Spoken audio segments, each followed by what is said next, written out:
talk about some of the features of this homemade molding machine.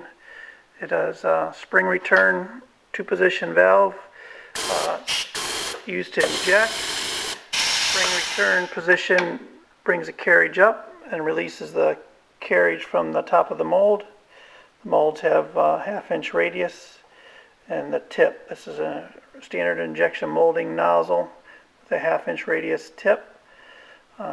It's a 6-inch overall length, purchased from PPE. I have it screwed into or threaded into a nut. The nut is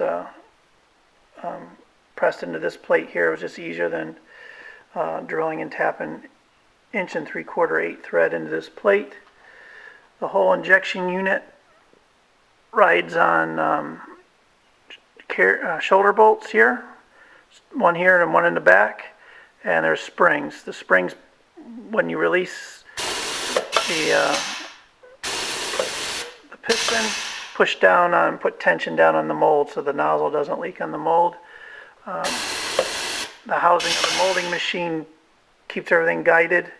The ram is floats. It's locked in there, but it has a little bit of, it can move a little bit.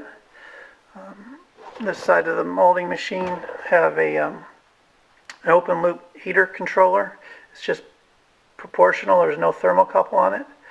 It's a simpler way of doing it, and for what we're doing here, it works fine.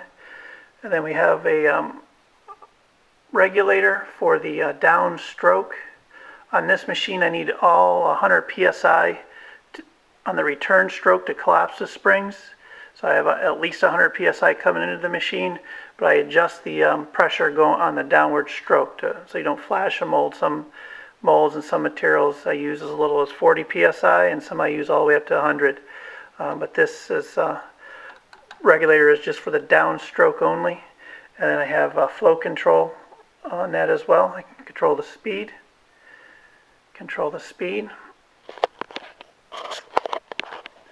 Watch one stroke here.